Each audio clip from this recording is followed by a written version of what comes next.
अस्सलाम वालेकुम स्टूडेंट्स। हमारा आज का टॉपिक है एसिडिक नेचर ऑफ अल्काइन। हमने इसमें देखना है कि अल्काइन की एसिडिटी किस तरह से अल्काइन के अंदर इंट्रोड्यूस हो जाती है। जिस तरह एसिडिक सब्सटेंसेस कौन से होते हैं, एसिड्स हमारे पास वो सब्सटेंसेस होते हैं, एसिड्स इनकी पहचान होती है कि अगर ये H पॉजिटिव आयन रिलीज़ करें तब हम इनको एसिड बोलेंगे। ठीक है, वो सब्सटेंसेस अगर वो जो H पॉजिटिव आयन रिलीज़ करते हैं वो एसिड्स कहलाते हैं। तो एसिडिक नेचर ऑफ अल्काइन का मतलब क्या होगा कि अल्काइन के अंदर ऐसा करैक्टर मौजूद है जिसकी वजह से अल्काइन में से प्रोटॉन रिलीज़ होता है। ठीक है ना, तो इसमें एसिडिक करैक्टर को सबसे पहले देखेंगे कि इसमें किस तरह से एसिडिक करैक्टर जो है वो इंट्रोड्यूस होता है और बाद में इनके रिएक्शंस की तरफ आएंगे। फर्स्ट ऑफ ऑल देखें, इनमें एक बेसिक पॉइंट है अल्काइन के अंदर कि इसके अंदर वो अल्काइंस, जितने भी अल्काइंस हैं सारे के सारे एसिडिक नेचर के नहीं होंगे। उनमें से वो अल्काइंस जिनके अंदर टर्मिनल हाइड्रोजन मौजूद होगा उन अल्काइंस को हम बोलते हैं टर्मिनल अल्काइंस। टर्मिनल अल्काइंस किसको कहा जाता है कि टर्मिनल अल्काइंस हमारे पास वो अल्काइंस होते हैं जिनमें जो हाइड्रोजन एटम हो वो डायरेक्टली अटैच हो ट्रिपली बॉन्डेड कार्बन एटम के साथ। फॉर एग्जांपल जैसे यहाँ पे एग्जांपल्स मौजूद है ना, इनमें से ट्रिपली बॉन्डेड कार्बन एटम्स कौन से हैं, ये दो एटम्स हैं जिनके दरमियान ट्रिपल बॉन्ड मौजूद है। अगर इन दो कार्बन एटम में से किसी एक कार्बन के साथ या दोनों के साथ हाइड्रोजन एटम डायरेक्टली अटैच होगा तो ये पूरा आपका स्ट्रक्चर क्या कहलाएगा, टर्मिनल अल्काइन कहलाएगी। और वो हाइड्रोजन जो इसके साथ डायरेक्टली अटैच है वो हाइड्रोजन टर्मिनल हाइड्रोजन कहलाता है। ठीक है ना, तो ये टर्मिनल हाइड्रोजन जो है ये एसिडिक जो करैक्टर है वो इंट्रोड्यूस करवाता है अल्काइन के अंदर। अब देखें यहाँ पे एग्जांपल्स मौजूद हैं, इनको आप कंपेयर करें। फर्स्ट एग्जांपल जो है इसमें ये एथाइन के एग्जांपल है। इसमें दोनों साइडों पे हाइड्रोजन एटम डायरेक्टली अटैच हैं ट्रिपली बॉन्डेड कार्बन एटम्स के साथ। अब सेकेंड एग्जाम्पल देखें, कार्बन कार्बन के दरमियान ट्रिपल बॉन्ड है, एक साइड पे तो ये डायरेक्टली अटैच हाइड्रोजन एटम है कार्बन के साथ, लेकिन दूसरी साइड पे मिथाइल ग्रुप लगा हुआ है, इस कार्बन के साथ डायरेक्टली अटैच हाइड्रोजन एटम नहीं है। तो इस सेकंड स्ट्रक्चर के अंदर कितने टर्मिनल हाइड्रोजन होंगे, सिर्फ एक टर्मिनल हाइड्रोजन है जो इस ट्रिपल बॉन्डेड कार्बन के साथ डायरेक्टली अटैच है। अब थर्ड एग्जांपल देखें, अब इसमें जो कार्बन एटम है जो कि ट्रिपली बॉन्डेड कार्बन एटम्स हैं, इनके साथ देखें क्या कोई atom hydrogen atom directly attach है, नहीं है। हाइड्रोजन एटम यहाँ पे हैं लेकिन वो ट्रिपल बॉन्डेड कार्बन के साथ अटैच नहीं है। अगर ट्रिपल बॉन्डेड कार्बन के साथ हाइड्रोजन एटम अटैच होंगे तब हम उनको बोलेंगे टर्मिनल हाइड्रोजन्स। अब ये जो लास्ट वाला यहाँ पे लास्ट एग्जांपल है जिसमें टर्मिनल हाइड्रोजन मौजूद नहीं है तो ये टर्मिनल अल्काइन भी नहीं है।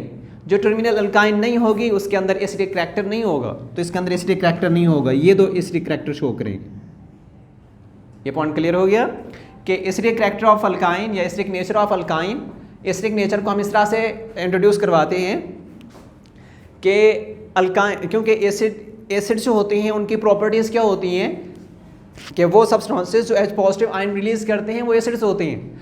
अगर H यानी हाइड्रोजन एटम इस कार्बन के साथ डायरेक्टली अटैच होगा तो वो जो अल्काइन होगी वो एसिडिक नेचर की होगी, अदरवाइज उसके अंदर एसिडिक करैक्टर नहीं होगा।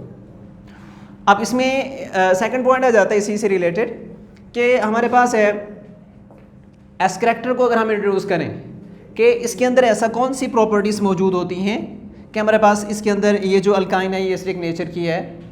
अब इसमें देखें, अब ये जो कार्बन एटम है, हम आप लोगों ने हाइब्रिडाइजेशन को स्टडी किया होगा। हाइब्रिडाइजेशन के अंदर क्या चीज़ होती है कि एक उसके हमने डिफरेंट टाइप्स को स्टडी किया, एक sp है, sp2 है, sp3 है, इसके अलावा और भी बहुत सी टाइप्स होती हैं जो ट्रांजिशन एलिमेंट्स के अंदर चली जाते हैं, लेकिन नॉर्मल हम ये स्टडी करते हैं। अब इसमें देखें, अगर आपके पास एक sp हाइब्रिडाइजेशन है, दूसरी है sp2 और तीसरी है sp3। यहाँ पे हम इनकी एक एक एग्जांपल लेते हैं ताकि हमारा इस एस करैक्टर का जो पॉइंट है ये आपको आसानी से समझ आ जाए। अब sp जो है ये किन कंपाउंड्स में होगी हाइब्रिडाइजेशन, अल्काइन जितने भी हैं। कार्बन को हम स्टडी कर रहे हैं तो कार्बन मतलब कार्बन जहाँ पे ट्रिपल बॉन्डेड अटैच है, इधर जो भी बॉन्ड है इधर जो भी है। फॉर एग्जांपल जिस तरह हम हाइड्रोजन के एग्जांपल ले रहे हैं, सिंपल फॉर्म लेते जाते हैं यहाँ पे। तो ये जो आपके पास एक एग्जांपल है ये किसको शो कर रही है, sp हाइब्रिडाइजेशन को। इसमें जो कार्बन एटम है ना ये कौन सी हाइब्रिडाइजेशन शो करेगा, sp शो करेगा। ठीक है, एक s और एक p, तो sp हाइब्रिडाइजेशन, s और p ऑर्बिटल्स आपस में ओवरलैप करते हैं, बल्कि हाइब्रिड फॉर्म में कन्वर्ट होते हैं। अब नेक्स्ट देखें, इसमें आ जाते हैं sp2 हाइब्रिडाइजेशन। इसके एग्जांपल जैसे कार्बन कार्बन के दरमियान अगर डबल बॉन्ड आ जाए तो इसकी वैलेंसी को सेटिस्फाई करने के लिए हम यहाँ पे 2 हाइड्रोजन एटम्स शो करेंगे।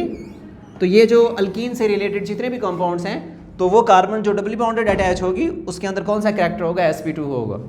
और इसी तरह अगर हम sp3 को देखें तो कार्बन कार्बन के दरमियान अगर सिंगल बॉन्ड हो तो उसके अंदर जो कैरेक्टर होता है वो sp3 होता है, sp3 हाइब्रिडाइजेशन उनके अंदर पाई जाती है। अब हम यहाँ पे बात कर रहे हैं, यहाँ पे मैंने फार्मूला एक लिखा है कि s कैरेक्टर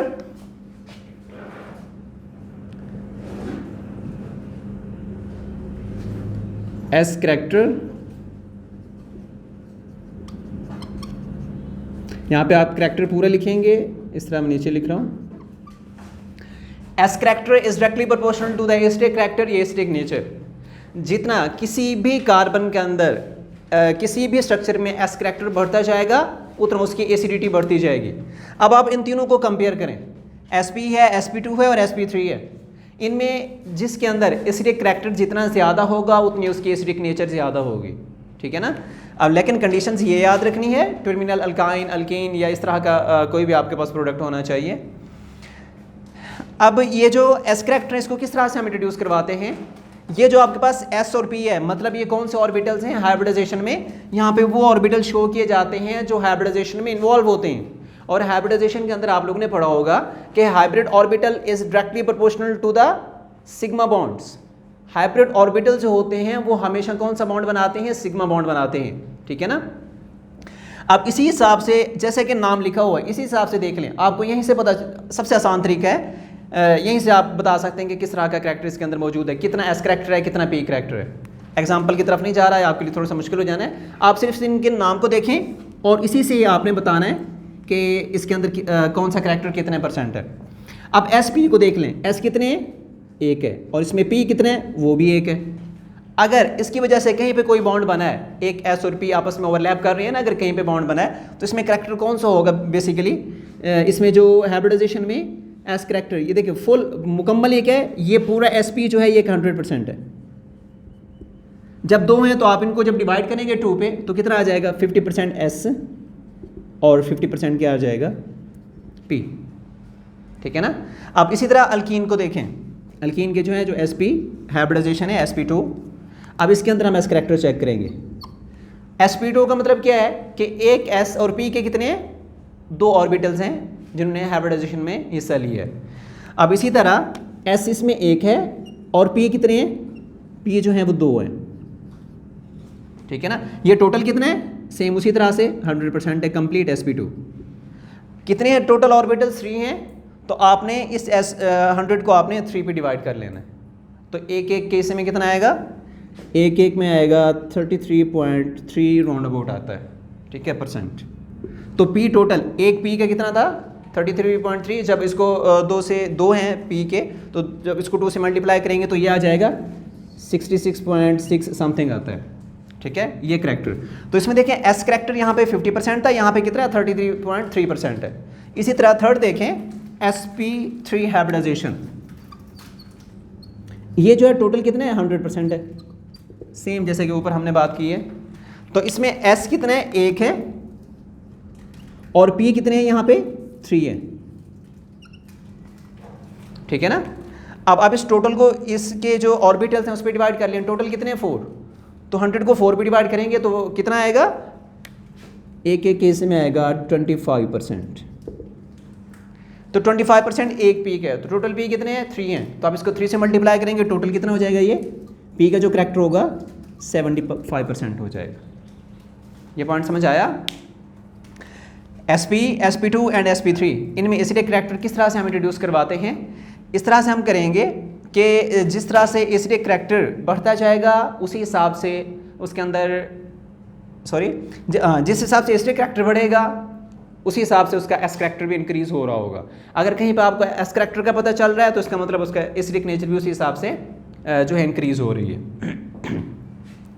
अब इसमें सबसे ज़्यादा एसिडिक कैरेक्टर किस में है, sp के जो कंपाउंड्स होते हैं, मतलब अल्काइन में सबसे ज़्यादा एसिडिक कैरेक्टर होता है, अल्कीन में उससे कम होगा, और अल्काइन में सबसे ज़्यादा होता है, sp जो है अल्काइन को शो कर रहा है, और sp2 अल्कीन से रिलेटेड है, इसमें उससे कम होगा, और अल्केन sp3 जो हाइब्रिडाइजेशन होती है अल्केन के अंदर पाई जाती है, और अल्केन में जो s करैक्टर वो सबसे कम है, इस वजह से इसका एसिडिक नेचर जो होगी वो सबसे कम होगी। एक पॉइंट ये। और दूसरा पॉइंट इसके अंदर ये आता है कि अगर हम इनको देखें, जिस तरह हमने अभी स्ट्रक्चर बनाया था ना, कि इस तरह मैंने बताया, जस्ट हम कार्बन को यहाँ पे स्टडी कर रहे हैं कि sp का मतलब है कि कार्बन कार्बन के दरमियान में ट्रिपल बॉन्ड मौजूद है, ठीक है। sp2 का मतलब है कि कार्बन कार्बन के दरमियान में डबल बॉन्ड मौजूद है, और sp का मतलब है कि कार्बन कार्बन के दरमियान में सिंगल बॉन्ड मौजूद है, ठीक है। एक बात यहाँ पे एक मोस्ट इंपॉर्टेंट पॉइंट है, यही हमारा पॉइंट हम चैप्टर के एंड पे एक शॉर्ट क्वेश्चन बनता है, कंपैरिजन करने हमने अल्कीन अल्काइन का, वहाँ पे भी हम स्टडी करेंगे। जस्ट आपको आपको एक आइडिया दे रहा हूँ ताकि वहाँ पे समझने में हमें आसानी हो। तो इसको आपने अपने इसके अंदर इसके करैक्टर के अंदर बेशक इसको नोट ना करें, लेकिन ये चीज़ पता होनी चाहिए। MCQs आते हैं इस पॉइंट्स के ऊपर कि फॉर एग्जांपल अल्कीन से रिलेटेड कोई कंपाउंड दिया जाता है और आपसे पूछा जाता है इसमें आप फलां कार्बन का एसिडिक करैक्टर बताएं। आप देखेंगे कि कार्बन का बॉन्ड देखेंगे कितने बॉन्ड है, अगर वो कार्बन कहीं पे दूसरी कार्बन के साथ डबल बॉन्ड के जरिए अटैच है तो आपने देखना ये आइडिया लगा लेना कि उसके अंदर sp2 हाइब्रिडाइजेशन है, तो इस हिसाब से फिर उसके अंदर आपने एस करैक्टर देखना है और उसी हिसाब से आपने उसकी एसिडिक स्ट्रेंथ बतानी है, ठीक है ना। अब जिन कंपाउंड्स में कार्बन कार्बन के दरमियान में अगर ट्रिपल बॉन्ड है तो देखें जब इलेक्ट्रॉन डेंसिटी बढ़ती है बॉन्ड लेंथ के ऊपर इफेक्ट होता है। अगर आपने किसी एक इस तरह के दो आपके पास वेट हैं, उनको एक स्प्रिंग से बांध दें इस तरह से, वो कितना फॉर एग्जांपल वो इसको इतना खींचेगा उसकी जितनी कैपेसिटी है। अगर आप उसी तरह का एक और स्प्रिंग लगा देते हैं दरमियान में, वो उनको और क्लोज करेगा, ठीक है। अगर इसी तरह का आप तीसरा स्प्रिंग लगा देते हैं दरमियान, वो उनको और क्लोज करेगा, ठीक है। मतलब बॉन्ड लेंथ को हम यहाँ पे देख रहे हैं, अगर एक स्प्रिंग था तो बॉन्ड लेंथ ज़्यादा थी दोनों में, ठीक है, डिस्टेंस ज़्यादा था। जब दो स्प्रिंग लगाया तो डिस्टेंस कम हुआ, आपने एक स्प्रिंग और बढ़ाया तो डिस्टेंस और कम हो गया, ठीक है ना। तो इसमें कहने का मतलब ये है कि जो बॉन्ड लेंथ होता है, बॉन्ड लेंथ भी इसके ऊपर इफेक्ट करेगा कि जितना बॉन्ड लेंथ कम होगी उतना उन दोनों के जो न्यूक्लियाई होंगे कार्बन कार्बन के, उनके दरमियान अट्रैक्शन बढ़ेगी, और जितना अट्रैक्शन बढ़ेगी उतना प्रोटॉन का निकलना आसान हो जाएगा। और वो एसिड्स जो प्रोटॉन को जितना जल्दी रिलीज़ करते हैं वो उतने अच्छे से एसिड होते हैं, और वो एसिड जहाँ से प्रोटॉन का निकलना कुछ मुश्किल हो या प्रोटॉन इतनी आसानी से रिलीज़ ना हो, तो वो जो एसिड्स होते हैं वो वीक एसिड या जहाँ से प्रोटॉन रिमूव नहीं हो पाता उनको हम एसिडिक करैक्टर उनका शो नहीं करते, ओके। अब ये पॉइंट्स हैं इनमें कि एसिडिक करैक्टर अल्काइन का क्यों होता है। अल्काइन के अंदर हमने एक पॉइंट एस करैक्टर को यहाँ पे स्टडी किया है, ठीक है ना।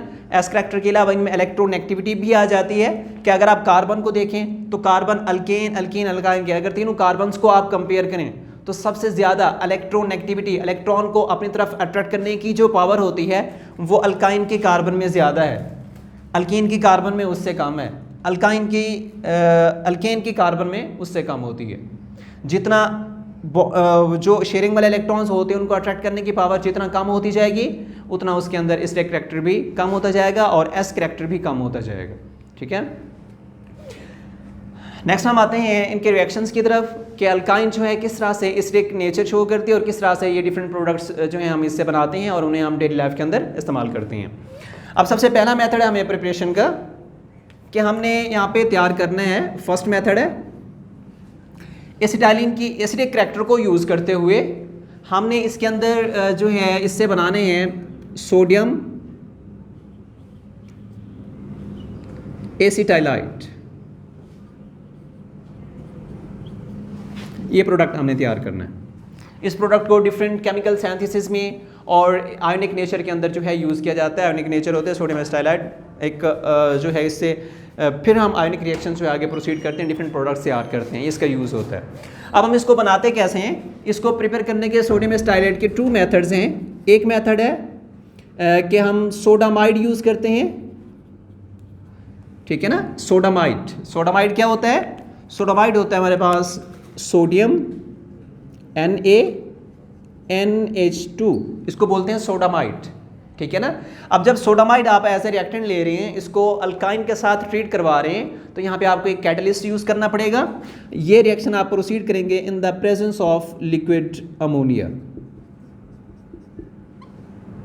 ये लिक्विड अमोनिया ये किस तरह का काम करेगा, एज अ कैटलिस्ट का काम करेगा वहाँ पे, ठीक है।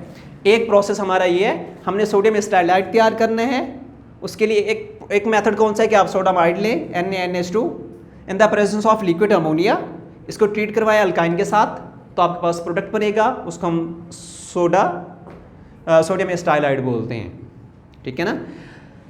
अब दूसरा मेथड कौन सा है? दूसरा मेथड हमारे पास है कि आप जो है इसी एसिटाइलिन जो है अल्काइन है या एसिटाइलिन है, जब इसको रिएक्ट करवाते हैं सोडियम के साथ, सोडियम मेटल, ठीक है, सोडामाइड नहीं, सोडियम मेटल के साथ हम उसको ट्रीट करवा देते हैं। लेकिन यहाँ पे कंडीशन है कि सोडियम तो एक मेटल है ना, तो मेटल्स इतनी आसानी से रिएक्शन में इन्वॉल्व नहीं होती, तो आपने क्या करना है, इस सोडियम मेटल को सबसे पहले आपने मेल्ट करना है, फिर आप इसको रिएक्शन के अंदर इन्वॉल्व करेंगे, फिर इसको ट्रीट करवाएंगे अल्काइन के साथ, तो आपके पास जो प्रोडक्ट बनेगा वो सोडामाइड ही होगा। अब इनकी तरफ आते हैं। फर्स्ट ऑफ ऑल हम इसको तैयार करेंगे फ्रॉम सोडामाइड, ठीक है ना। ये सेपरेट शॉर्ट क्वेश्चन आते हैं कि how will you prepare the sodamide from how will you prepare the sodium acetylide from sodamide या फ्रॉम सोडियम मेटल। तो आप सेपरेट अगर ये आता है तो इसका प्रोसेस और इसका रिएक्शन, अगर ये आता है तो इसका प्रोसेस और इसका रिएक्शन लिखना है, ठीक है ना, सेपरेट है ये। अब सबसे पहले हम इसकी सोडामाइड की बात कर लेते हैं कि आपका रिएक्टेंट कौन सा होगा। रिएक्टेंट आप ऐसा लेंगे जहाँ पे टर्मिनल हाइड्रोजन मौजूद हो अल्काइन के अंदर, ठीक है ना। तो यहाँ पे आप कोई भी रिएक्टेंट ले सकते हैं, किसी भी तरह का रिएक्टेंट ले सकते हैं। यहाँ पे एग्जांपल्स मौजूद है ना, 2 एग्जांपल्स यहाँ पे मैंने मेंशन की थी कि आपके पास या तो एथाइन जिसमें दोनों साइडों पे टर्मिनल हाइड्रोजन मौजूद है, या आप इसके अलावा प्रोपाइन ले लें। तो प्रोपाइन के अंदर क्या होगा, एक टर्मिनल हाइड्रोजन आपको मिलेगा वहाँ पे। कंडीशन क्या है कि आपका जो ट्रिपल बॉन्ड है वो किसी एक साइड पे होना चाहिए, कॉर्नर पे या फर्स्ट पे या यहाँ पे लास्ट पे होना चाहिए, ठीक है ना। तो यहाँ पे हम एक जनरल एग्जांपल जो कि आपकी बुक से रिलेट है उससे हट के भी आप लोग ले सकते हैं, जैसा कि C कार्बन है, यहाँ पे ट्रिपली बॉन्डेड अटैच है, आगे हाइड्रोजन इसके साथ, यहाँ पे टर्मिनल हाइड्रोजन आपको मिल गया ना। तो मतलब आप इससे जो प्रोडक्ट तैयार करेंगे वो प्रोडक्ट कौन सा होगा, आप सोडियम एस्टाइलाइड तैयार कर सकते हैं। इसके पीछे आप हाइड्रोजन लगा दें तब भी ठीक है, अगर आप यहाँ पे कोई और ग्रुप लगा देते हैं, मिथाइल ग्रुप लगा दें CH3, तब भी आप रिएक्शन प्रोसीड कर सकते हैं, क्योंकि आपको यहाँ पे रिएक्शन करने के लिए पॉइंट मिल चुका है, ठीक है। और इसके अलावा ये जो है इसी कार्बन के साथ, या फॉर एग्जांपल मैं इस जगह पे एक R ग्रुप लगा देता हूँ, R एक जनरल ग्रुप है, आप इससे रिलेटेड मतलब जो अल्काइल ग्रुप्स हैं, लॉट ऑफ अल्काइल ग्रुप्स यहाँ पे लगा सकते हैं। आपने इसका रिएक्शन करवाना है सोडामाइड के साथ। सोडामाइड का फॉर्मूला हमने अभी डिस्कस किया, क्या होता है, NaNH2 सोडामाइड। अब जब इसका रिएक्शन प्रोसीड होगा, यहाँ पे हमने कैटलिस्ट भी यूज़ किया। कौन सा कैटलिस्ट है, लिक्विड अमोनिया। ये reaction in the presence of liquid ammonia proceed होगा, लिक्विड अमोनिया, ठीक है ना। अब देखें जो हमारे पास एसिड्स होते हैं उनकी नेचर मैंने बताई, जो एसिड्स होते हैं उनकी नेचर क्या होती है, वो प्रोटॉन को रिलीज करते हैं। मतलब जो बॉन्ड बना हुआ है ना 2 एटम्स के दरमियान, प्रोटॉन निकलेगा, अपने जो इलेक्ट्रॉन्स होंगे उसके बॉन्ड वाले वो साथ वाले एटम को देके जाएगा। अब ये जो बॉन्ड बना हुआ है कार्बन और हाइड्रोजन के दरमियान, इन दोनों की इलेक्ट्रॉन एक्टिविटी को अगर आप कंपेयर करें तो कार्बन की इलेक्ट्रॉन एक्टिविटी हाइड्रोजन से ज़्यादा है। इसके दरमियान ट्रिपल बॉन्ड के आने की वजह से इनके दरमियान अट्रैक्शन और बढ़ चुकी है, इलेक्ट्रॉन एक्टिविटीज कार्बन की पहले से इंक्रीज हो चुकी है इस ट्रिपल बॉन्ड की वजह से। अब ये कार्बन क्या करेगा, इसके दरमियान ये जो 2 इलेक्ट्रॉन्स मौजूद हैं जो कि कार्बन और हाइड्रोजन के दरमियान में हैं, ये कार्बन इन इलेक्ट्रॉन्स को अपनी तरफ फोर्स के साथ, मजबूती के साथ खींचेगा, तो ये इलेक्ट्रॉन आ जाएंगे इस वाले कार्बन के पास और बॉन्ड ब्रेक हो जाएगा इस जगह से, और यहाँ से हाइड्रोजन निकलेगा जो अपने इलेक्ट्रॉन इस कार्बन को देके जा रहा है। हाइड्रोजन यहाँ से किस फॉर्म में निकलेगा, प्रोटॉन की फॉर्म में निकलेगा, ठीक है ना। अब ये प्रोटॉन जो है ये जाकर रिएक्ट करेगा इस NH2 के साथ। जब ये इस NH2 के साथ, अब देखें ये है सोडियम एंड अमाइड ग्रुप है साथ NH2, ठीक है ना, अमाइन। अब ये जो इसको हम देखते हैं तो सोडियम एक मेटल है, तो मेटल की प्रॉपर्टीज़ क्या होती हैं, मेटल की प्रॉपर्टी है तो इलेक्ट्रॉन डोनेट करती हैं। तो मतलब क्या हुआ, मेटल ने अपना इलेक्ट्रॉन डोनेट करना है NH2 को, तो मेटल ने यहाँ से किस फॉर्म में निकलना है, मेटल ने यहाँ से निकलना है Na पॉजिटिव की फॉर्म में, और NH2 यहाँ पे किस फॉर्म में रहेगा, NH2 किस फॉर्म में रहेगा, NH2 नेगेटिव की फॉर्म में यहाँ पे होगा। अब यहाँ से प्रोटॉन निकल रहा है, फर्स्ट रिएक्टेंट जो है, ये प्रोटॉन जाकर किससे, प्रोटॉन मतलब पॉजिटिव चार्ज हाइड्रोजन के ऊपर, तो ये पॉजिटिव चार्ज वाला जो हाइड्रोजन है ये जाकर रिएक्ट करेगा दूसरे रिएक्टेंट के नेगेटिव चार्ज स्पीशीज के साथ। तो मतलब NH2 नेगेटिव है और यहाँ से प्रोटॉन है, या दोनों आपस में रिएक्ट करके क्या बना देंगे, NH2, ये हाइड्रोजन जब इसके साथ अटैच होगा तो इसमें बन जाएगा NH3। तो फर्स्ट प्रोडक्ट यहाँ पे हम लिखते हैं, इस तरफ लिख लें या इस तरफ लिख लें। अगर इस तरफ लिखेंगे तो सेंटर में एरो लगाना है, इसके नीचे फिर आपने प्रोडक्ट्स लिखने हैं।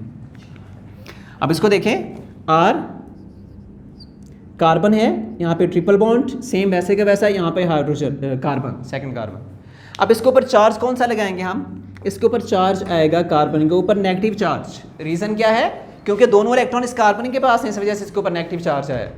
ये रिएक्शन फर्स्ट रिएक्शन है, इसको अच्छे से देखें। नेक्स्ट जो रिएक्शन है वहाँ पे ये चीज़ नहीं बताऊँगा, जिसमें रिएक्शन प्रोसीड करूँगा।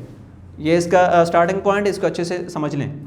दोनों इलेक्ट्रॉन आ गए कार्बन के पास, इस वजह से कार्बन के ऊपर नेगेटिव चार्ज। अब ये नेगेटिव जो है ये अट्रैक्ट करेगा दूसरे जो रिएक्टेंट तो उसके पॉजिटिव पार्ट जो कि सोडियम मेटल है, तो सोडियम मेटल एसिड आकर इसके साथ अटैच हो जाएगी इस तरह से, Na पॉजिटिव। ये चार्ज इसके ऊपर वैसे के वैसे रहते हैं, क्योंकि आयनिक बॉन्ड होता है, आयनिक बॉन्ड में चार्ज लगा दें तो कोई इशू नहीं होता। तो यहाँ पे आपने चार्जेस शो करने हैं। तो सी कार्बन नेगेटिव, Na पॉजिटिव। अब आपके पास ये सोडामाइड बन चुका है, सोडियम एसिटाइलाइट, ये जो हम चीज़ तैयार करना चाहते थे। अब उसके अलावा अगला ग्रुप कौन सा बनेगा, प्लस NH2 नेगेटिव है, यहाँ से प्रोटॉन निकला, NH2 इस प्रोटॉन से रिएक्ट करके क्या बना देगा, NH3, अमोनिया गैस यहाँ पे बन के रिलीज़ हो जाती है। एरो ना भी लगाएं तो कोई मसला नहीं है, अमोनिया गैस यहाँ पे बन जाएगी।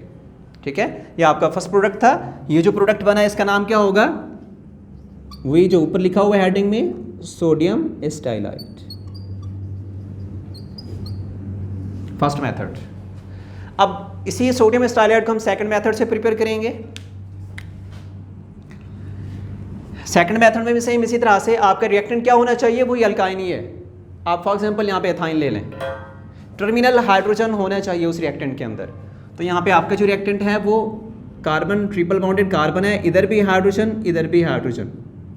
यहाँ पे दो हाइड्रोजन एटम हैं जो कि डायरेक्टली अटैच हैं कार्बन एटम के साथ, ट्रिपली बॉन्डेड कार्बन एटम के साथ। अभी हमारा जो अल्काइन है ये टर्मिनल का अल्काइन है, ये एसिडिक नेचर शो करेगा, इसके साथ हम रिएक्शन प्रोसीड करा सकते हैं। तो आपने लेना है सोडियम मेटल। तो सोडियम मेटल जो है ये किस फॉर्म में हो, मोल्टन स्टेट में होगी, तब आप रिएक्शन प्रोसीड कराएंगे। अगर ये सॉलिड फॉर्म में है तो रिएक्शन इसका बहुत स्लो होगा या फिर मे बी रिएक्शन प्रोसीड ही ना हो। तो फिर क्या करेंगे, आपको इसके साथ फॉर एग्जांपल हमने सोडियम यूज़ कर लिया, ठीक है ना। अब सेम उसी तरह से जिस तरह से हमने पीछे रिएक्शन किया है, इन दोनों के दरमियान जो बॉन्ड बना हुआ है कार्बन और हाइड्रोजन के दरमियान, दोनों में से इलेक्ट्रॉन एक्टिविटी कार्बन की ज़्यादा है, दोनों इलेक्ट्रॉन इसके पास, यहाँ से प्रोटॉन निकलेगा। इसी तरह से ये भी इसी तरह, दोनों इलेक्ट्रॉन इस कार्बन के पास आएंगे, यहाँ से प्रोटॉन निकलेगा, ठीक है ना। अब आपका यहाँ पे जो प्रोडक्ट बनेगा, अब प्रोटॉन कितने निकल रहे हैं, 2। तो प्रोटॉन की पोजीशन को सेटिस्फाई करने के लिए किसका यूज़ करते हैं, सोडियम वहाँ पे अटैच होगा। तो सोडियम भी यहाँ पे कितने यूज़ करेंगे आप, 2 सोडियम एटम लेंगे। तो आप इसको रिएक्शन इसका लिखेंगे, आप लोगों ने ट्राई करनी है क्योंकि दूर जा रहा है, इस वजह से आप लोगों ने ट्राई करनी है। आपने रिएक्शन को एक लाइन में लिखने की ट्राई करनी है, अगर ना हो एक लाइन में फिर आपने उसको इस तरह एरो लगाना है, ठीक है ना। अब पहले इसको लिख लेते हैं, कार्बन, ट्रिपल बॉन्ड कार्बन, इन दोनों के ऊपर चार्ज कौन सा आ चुका है, कार्बन के ऊपर दोनों ने इलेक्ट्रॉन गेन कर लिया, दोनों के ऊपर नेगेटिव चार्ज है। सोडियम यहाँ से इलेक्ट्रॉन लूज करेगा सॉल्यूशन के अंदर, ठीक है। जब यहाँ से इलेक्ट्रॉन्स निकलेंगे, 2 सोडियम एटम है, तो यहाँ पे 2 Na पॉजिटिव, 2 Na पॉजिटिव यहाँ पे बनेंगे, और इसके अलावा यहाँ से 2 इलेक्ट्रॉन्स जो हैं वो रिलीज हो जाएंगे, उसी सॉल्यूशन के अंदर ही रिलीज हो जाते हैं, ठीक है ना। अब देखिए ये नेगेटिव है, ये पॉजिटिव को अट्रैक्ट करेगा, तो ये ऐसे पॉजिटिव को अट्रैक्ट करेगा, इसके साथ इधर भी सोडियम अटैच हो जाएगा Na पॉजिटिव, इधर भी सोडियम अटैच हो जाएगा Na पॉजिटिव, डाई सोडियम एसिटाइलाइट या सोडियम एसिटाइलाइट भी आप इसको बोल सकते हैं। अब दूसरा प्रोडक्ट यहाँ पे कौन सा बन रहा है, अब ये H है, ये H है, यहाँ से ये प्रोटॉन की फॉर्म में निकला था ना, यहाँ से भी ये प्रोटॉन की फॉर्म में निकला है, H पॉजिटिव H पॉजिटिव। अब दोनों के ऊपर पॉजिटिव चार्ज है, कभी भी दोनों पॉजिटिव आपस में रिएक्ट नहीं करेंगे, ठीक है ना, क्योंकि सिमिलर चार्जेस एक दूसरे को रिपेल करते हैं। तो ये पॉजिटिव क्या करेगा, इसी प्रोसेस को देखना है आपने। यहाँ से H पॉजिटिव निकला, यहाँ से भी H पॉजिटिव निकला। अब ये पॉजिटिव पॉजिटिव के साथ रिएक्ट नहीं करेगा। यहाँ पे कितने इलेक्ट्रॉन है सोल्यूशन के अंदर, जो सोडियम ने रिलीज किए थे, 2 सोडियम एटम थे, तो 2 इलेक्ट्रॉन रिलीज किए थे। ये दोनों इलेक्ट्रॉन, एक इलेक्ट्रॉन आकर एक सोडियम के पास, दूसरा इलेक्ट्रॉन दूसरे सोडियम के पास चला जाएगा। इसके पास भी एक इलेक्ट्रॉन आ गया, इसके पास भी एक इलेक्ट्रॉन आ गया। अब ये दोनों सोडियम एटम क्या करेंगे, हाइड्रोजन एटम, अब ये दोनों हाइड्रोजन एटम अपने अपने इलेक्ट्रॉन को शेयर करेंगे, और आपके पास यहाँ पे लास्ट पे बनेगा H2 गैस बन जाएगी। समझ आ गई ये बात। ये आपके पास सोडियमाइड, हम सोडियम एसिटाइलाइट तैयार करना था, वो हमने यहाँ पे बना लिया, ठीक है, और साथ ये प्रोडक्ट उसका बनता है, एडिशनल प्रोडक्ट। उसके बाद नेक्स्ट जो हमारा प्रोसेस है, हम इससे जो नेक्स्ट प्रोडक्ट बनाना चाहते हैं वो आपके पास आ जाएंगे। या तो हम कॉपर एसिटाइलाइट तैयार करना चाहते हैं या सिल्वर एसिटाइलाइट तैयार करना चाहते हैं, सेम प्रोसेस यही चीज़ है जो आपने अभी देख लिया। जितने मर्जी आप कोई भी मेटल यहाँ पे यूज़ करते जाएं, आप उसी तरह का प्रोडक्ट तैयार करते जाएंगे। फॉर एग्जांपल यहाँ पे हम कॉपर एंड सिल्वर को यहाँ पे स्टडी करते हैं, कॉपर एंड सिल्वर स्टाइलाइट, ये चीज़ हम बनाएंगे। अब अभी हमने सोडियम को देखा था, जस्ट हम मेटल चेंज कर रहे हैं, प्रोसेस सेम चलेगा, ठीक है, लेकिन प्रोसेस के साथ साथ कंडीशंस भी इसकी चेंज हो जाएंगी। यहाँ पे हमने लिक्विड अमोनिया को यूज़ किया था, यहाँ पे सोडियम को मोल्टन स्टेट में यूज़ किया था। जब ये आप चीज़ें बनाएंगे, कॉपर या सिल्वर स्टाइलाइट जो होती है, इसके लिए आपको अमोनिकल सॉल्यूशन तैयार करना पड़ता है। सबसे पहले इन रिएक्शंस को प्रोसीड करने के लिए आप इसको जो है अल्काइन को पास करेंगे अमोनिकल सॉल्यूशन में से। अमोनिकल सॉल्यूशन, ये अमोनिकल सॉल्यूशन बेसिकली क्या होता है? अमोनिकल सॉल्यूशन जिसमें अमोनियम क्लोराइड भी मौजूद हो, ऐसा सॉल्यूशन जिसमें अमोनियम हाइड्रोक्साइड NH4OH, ठीक है ना, और इसी के साथ साथ इसके अंदर क्यूप्रस क्लोराइड Cu2Cl2। जो हमने प्रीवियस रिएक्शंस किए थे वहाँ पे हमने क्या यूज़ किया था? इसी चीज़ को यूज़ किया था, लेकिन वहाँ पे थोड़ा सा चेंज था। वहाँ पे हमने ये क्यूप्रस क्लोराइड तो यूज़ किया था, लेकिन अमोनियम हाइड्रोक्साइड नहीं यूज़ किया था, हमने वहाँ पे अमोनियम क्लोराइड यूज़ किया था। जस्ट ये चेंज है, हाइड्रोक्सिल ग्रुप यहाँ पे लगाया, वहाँ पे हमने क्लोरीन को क्लोराइड ग्रुप लगाया था, ठीक है ना। तो जब ये दो मिक्स हो जाते हैं तो इससे जो हम सॉल्यूशन तैयार करते हैं वो सॉल्यूशन कहलाता है अमोनिकल सॉल्यूशन। तो हम जब एसिटाइलाइट को इसी अमोनिकल सॉल्यूशन में से पास करते हैं तो हमारे पास प्रोडक्ट्स बनते हैं, जो कि कॉपर या सिल्वर जिस तरह का आप रिएक्टेंट यूज़ करेंगे, सेकेंड रिएक्टेंट जिस तरह का आप यूज़ करेंगे, उसी तरह का आपके पास प्रोडक्ट बनेगा। अब आपका जो रिएक्शन है ये प्रोसीड होगा सेम उसी वे में। देखिए इसको और से,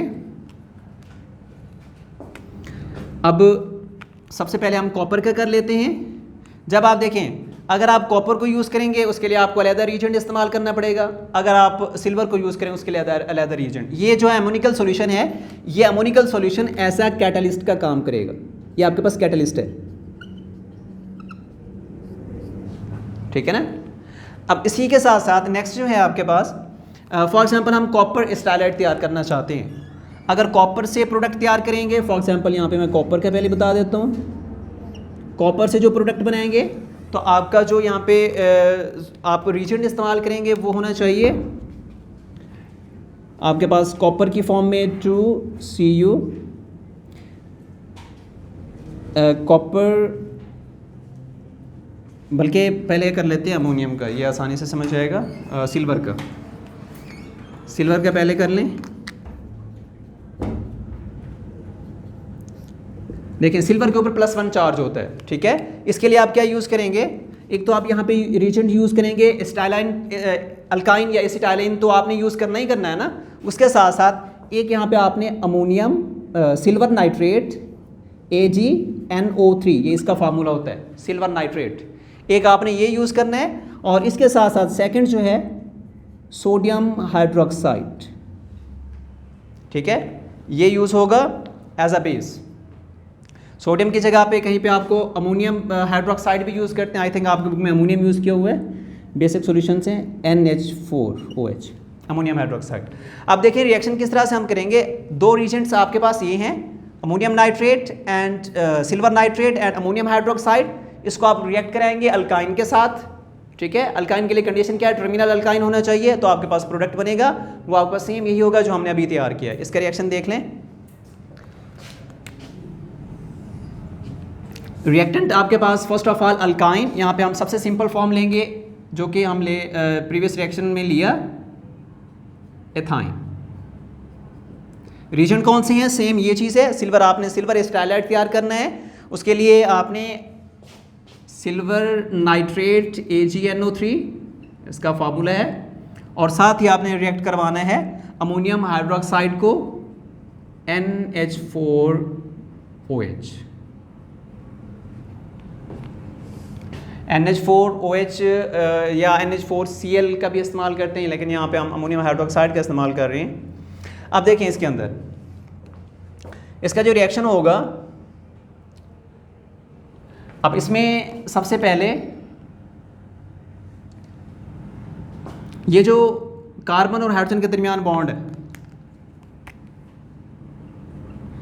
अब कार्बन की इलेक्ट्रॉन एक्टिविटी ज़्यादा है, ये दोनों इलेक्ट्रॉन्स इसके पास, इस तरह से ये दोनों इलेक्ट्रॉन इसके पास, यहाँ से प्रोटॉन निकलेगा, कार्बन के ऊपर नेगेटिव चार्ज। कैटलिस्ट भी आपने साथ साथ यूज़ करनी है, Cu2Cl2, और साथ ही इसके आपने दूसरा जो कैटलिस्ट इस्तेमाल करना है वो हमारे पास है अमोनियम हाइड्रोक्साइड NH4OH। तो यहाँ पे अगर NH4OH है तो वहाँ पे हम अमोनियम क्लोराइड यूज़ करें।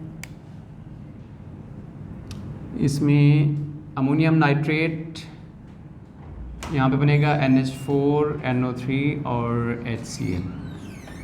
यहाँ पे अमोनियम क्लोराइड भी यूज़ कर सकते हैं। अब देखें, अब आपका रिएक्शन जो होगा, यहाँ से ये जो है प्रोटॉन निकलेगा, तो प्रोटॉन की जगह पे यहाँ पे जो मेटल है, जैसे कि सोडियम सिल्वर है, तो सिल्वर मेटल ने इसकी जगह लेनी है प्रोटॉन की। जैसा कि यहाँ पे था, यहाँ पे हमने क्या किया था, प्रोटॉन को हटा के मेटल को यूज़ किया था। यहाँ पे भी सेम ऐसा ही है। यहाँ पे आ जाएगा कार्बन कार्बन के दरमियान ट्रिपल बॉन्ड, इनके ऊपर चार्ज जो है वो नेगेटिव है, ये नेगेटिव चार्ज इनके ऊपर मौजूद है। अब ये जो सिल्वर है, एक सिल्वर यहाँ पे अटैच हो जाएगा पॉजिटिव की फॉर्म में, दूसरा सिल्वर यहाँ पे पॉजिटिव की फॉर्म में। ठीक है, यहाँ पे सिल्वर कितने यूज़ हुए, 2 यूज़ हुए ना, तो यहाँ पे 1 है, तो आपने इसको क्या करना है, 2 से मल्टीप्लाई कर देना है, ये 2 से मल्टीप्लाई हो जाएगा। ठीक है, अब उसके बाद ये प्रोडक्ट बन गया, यहाँ पे सिल्वर आकर अटैच हुई, ये प्रोडक्ट आपके पास एक बन चुका है। अब उसके बाद ये जो NO3 है, ये NO3 किस फॉर्म में निकलेगा, मेटल ने अपना इलेक्ट्रॉन इसको दिया, तो NO3 यहाँ से कितने निकलेंगे, NO3 यहाँ से नेगेटिव कितने NO3 निकलेंगे, यहाँ से 2 से मल्टीप्लाई किया हो तो मतलब 2 NO3 यहाँ से निकलेंगे। ठीक है, तो उसके बाद लास्ट पे जो है NH4Cl है, तो NH4Cl का मतलब यहाँ पे इसको जो है, यहाँ पे NO3 है ना, तो NH4 किस फॉर्म में, जब ये बॉन्ड टूटेगा तो NH4 यहाँ से NH4 पॉजिटिव की फॉर्म में, और यहाँ से Cl है या OH है वो Cl नेगेटिव की फॉर्म में यहाँ से हट जाएगा। ठीक है, जब ये NH4 पॉजिटिव कितने हैं, 2 हैं, तो आप इसको, ये NO3 2 है तो इसको भी 2 से मल्टीप्लाई करें, 2 यहाँ से NH4 पॉजिटिव और 2 NO3 नेगेटिव आपस में मिलके क्या बना देंगे, अमोनियम नाइट्रेट NH4 और NO3। कितने हैं, ये 2 हैं, तो ये भी 2 और ये भी 2 यहाँ से निकलेंगे, तो ये NH4 पॉजिटिव NO3 से मिलेगा, तो आपके पास यहाँ पे प्रोडक्ट बनेगा, इसको 2 से मल्टीप्लाई करें क्योंकि 2 ग्रुप्स आपस में अटैच हुए हैं। और उसके बाद लास्ट पे जो बनेगा प्रोडक्ट, यहाँ पे फॉर एग्जाम्पल जैसे Cl नेगेटिव था, तो ये Cl नेगेटिव किससे मिलेगा, यहाँ से क्या निकला था, H पॉजिटिव, और यहाँ से भी H पॉजिटिव रिलीज हुआ था, तो ये H पॉजिटिव एक Cl नेगेटिव से, दूसरा H पॉजिटिव दूसरे Cl नेगेटिव से मिलेगा, तो आपके पास यहाँ पे लास्ट में बन जाएगा 2HCl। ठीक है, अगर 2HCl है, अगर आप इसके अंदर जो है एसिड से ऐड कर रही हैं तो ये बन जाएगा लास्ट पे वाटर, उसको OH यूज़ कर रहे हैं तो वाटर बनेगा, अगर Cl यूज़ कर रहे हैं तो HCl बनेगा। ठीक है, जैसा कि यहाँ पे अगर आप OH यूज़ करें तो यहाँ पे क्या बन जाएगा, OH, 2 OH निकलेंगे यहाँ से। ठीक है, तो 2H नेगेटिव 2H पॉजिटिव से मिलेगा, तो लास्ट पे आपके पास यहाँ पे वाटर बन जाएंगे 2 मॉलिक्यूल्स। सेम है, तो वहाँ पे Cl नेगेटिव था, अगर OH आपने अमोनियम हाइड्रोक्साइड यूज़ किया, सेम उस हिसाब से आप उसका प्रोडक्ट तैयार के एंड पे जो है वाटर का मॉलिक्यूल यहाँ से रिलीज हो जाएगा। अब सेकंड देखें, यहाँ पे सिल्वर स्टाइलिड हमने तैयार किया ना, अगर आप कॉपर तैयार करना चाहें तो किस तरह से बनाएंगे, चेंज क्या आएगा, जस्ट आपने क्या करना है, क्यूप्रस क्लोराइड को एज ए रिएक्टेंट आपने इस्तेमाल करना है। ठीक है ना, तो क्यूप्रस क्लोराइड जो है एज ए रिएक्टेंट होगा। अगर आप जैसा कि मैंने यहाँ पे लिखा है इनको, क्यूप्रस क्लोराइड और अमोनियम हाइड्रोक्साइड, अगर आप इनको ना भी लें यहाँ पे इस फॉर्म में तो इसमें आपकी मिस्टेक्स नहीं होगी, क्योंकि हम इसको एज ए रिएजेंट यूज़ कर रहे हैं। ठीक है ना, तो प्रॉपर आप इसको इस तरह रिएक्शन के अंदर लें जैसे कि यहाँ पे है। अब यहाँ पे आपने अमोनियम नाइट्रेट अमोनिकल सॉल्यूशन में जो है उसमें आपके पास अमोनियम नाइट्रेट आपने यूज़ किया जब आपने सिल्वर स्टाइलाइट तैयार करना है। अगर कॉपर स्टाइलाइट तैयार करेंगे तो आपने यहाँ पे इसको अमोनियम नाइट्रेट को यहाँ से हटा देना है, इसकी जगह पे आप क्या यूज़ करेंगे, क्यूप्रस क्लोराइड Cu2Cl2, तब आप ये यूज़ करेंगे। ये 2 बातें याद रखनी है, बाकी सारा प्रोसेस सेम, सिल्वर की जगह पे कॉपर और इस NO3 की जगह पे Cl, बाकी प्रोडक्ट सेम बनेगा। समझ आ गई बात की। ये जो जिस तरह रिएक्शन किया है ना, हमने सिल्वर स्टाइलाइट तैयार किया, उसके लिए आपने क्या कंडीशन लगाई, अमोनियम नाइट्रेट इस्तेमाल किया। ठीक है, अगर कॉपर स्टाइलाइट तैयार करेंगे तो क्या लगाएंगे, इसको हटा देंगे, उसकी जगह पे आ जाएगा Cu2Cl2। NO3 की जगह पे Cl लगा हुआ है, तो जहाँ पे प्रोडक्ट में NO3 था वहाँ पे Cl आ जाएगा। ठीक है। उसके बाद जहाँ पे सिल्वर लगा हुआ है वहाँ पे, यहाँ पे हम कॉपर ने यूज़ किया, हमने कॉपर यूज़ किया तो यहाँ पे कॉपर आ जाएगा। सेम उसी तरह से आपका प्रोडक्ट बनेगा। तो इसको 2 से मल्टीप्लाई नहीं करेंगे क्योंकि ऑलरेडी 2 है, Cu2 भी है और क्लोरीन भी है, वो भी 2 है, ठीक है ना। ये चेंज है। और सेकंड जो इसका कॉपर का प्रोसेस है वो सेम इसी तरह से प्रोसीड होगा। और इसके लास्ट पे आता है रीजनरेशन का प्रोसेस है कि अगर आपके पास सोडियम स्टाइलाइड है या कॉपर है या सिल्वर स्टाइलाइड मौजूद है, अगर आप उससे वापस अल्काइन को तैयार करना चाहते हैं, ठीक है ना, तो किस तरह से हम उसको बनाते हैं, उसके लिए भी एक मेथड है हमारे पास। फॉर एग्जांपल यहाँ पे है लास्ट पे रीजनरेशन ऑफ अल्काइन या एसिटाइलिन, ठीक है। अब ये जो प्रोसेस करेंगे आपने क्या करना है, जो आपका प्रोडक्ट होगा, चाहे सोडियम स्टाइलाइड है या सिल्वर स्टाइलाइड है या आपके पास कॉपर स्टाइलाइड है, जो भी है, उसको आपने किसी कॉन्सनट्रेटेड एसिड के साथ ट्रीट करवाना है। जब कॉन्सनट्रेटेड एसिड के साथ रिएक्शन होगा तो आपका प्रोडक्ट बनेगा वो अल्काइन बन जाएगा। जैसा कि यहाँ पे हम एक तो कंडीशन मैंने बताई कि आपने क्या करना है, कॉन्सनट्रेटेड एसिड इस्तेमाल करना है। कॉन्सनट्रेटेड फॉर एग्जांपल हम H2SO4 अगर इस्तेमाल करें तो रिएक्शन किस तरह से होगा, जैसे कि हम फॉर एग्जांपल इसको ले लेते हैं, सिल्वर स्टाइलाइड Ag है, कार्बन ट्रिपल बॉन्डेड अटैच दूसरी कार्बन के साथ, फिर Ag ग्रुप है, इनके ऊपर चार्जेस भी शो करने हैं। सिल्वर मेटल है पॉजिटिव, इसके ऊपर नेगेटिव, फिर सिल्वर के ऊपर पॉजिटिव, ठीक है। आप इसको ट्रीट करवा रहे हैं किसी कॉन्सनट्रेटेड एसिड के साथ, HCl H2SO4 कोई भी ले सकते हैं, यहाँ हम ले रहे हैं H2SO4। जैसे H2SO4 के साथ रिएक्शन होगा, रिएक्शन किस तरह से प्रोसीड करेगा, सेम रिवर्स प्रोसेस में। जहाँ पे सिल्वर है, मेटल है, मेटल ने वहाँ से हटेगी, आयनिक रिएक्शन है तो ये यहाँ से हटेगी, इसकी जगह पे क्या चीज़ आ जाएगी, सोडियम जो है वो उस जगह पे आकर अटैच हो जाएगा। फॉर एग्जांपल ये ग्रुप पहले लगा लेते हैं, कार्बन कार्बन के दरमियान यहाँ पे ट्रिपल बॉन्ड, ठीक है ना।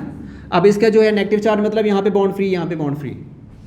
अब यहाँ से जब प्रोटॉन निकलेगा, कितने हाइड्रोजन एटम, 2, एक इधर अटैच हो जाएगा, एक इधर अटैच हो जाएगा, एथाइन।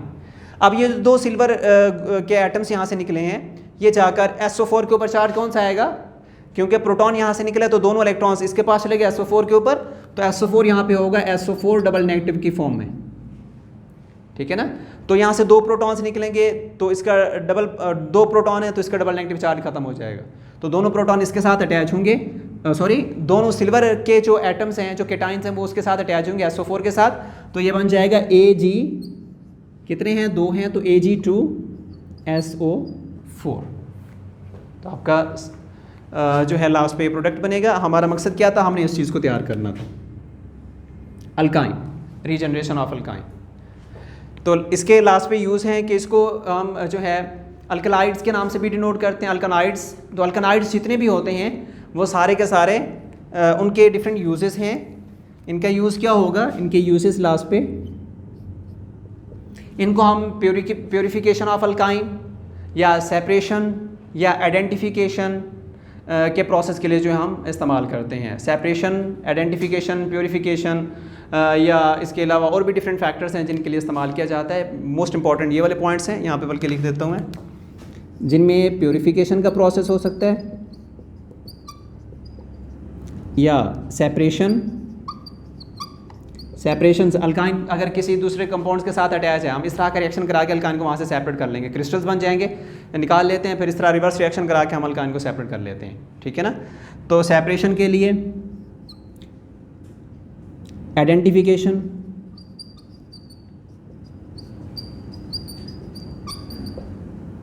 इस तरह के डिफरेंट प्रोसेस के लिए हम इस्तेमाल करेंगे, ठीक है ना। तो इससे रिलेटेड इसको आपने देखना है, ये आपका लॉन्ग क्वेश्चन भी है और इसी के जो प्रोडक्ट्स हैं ये शॉर्ट क्वेश्चंस में भी पूछे जाते हैं और ये एक इंपॉर्टेंट लॉन्ग क्वेश्चन है। और इसके अलावा अगर कोई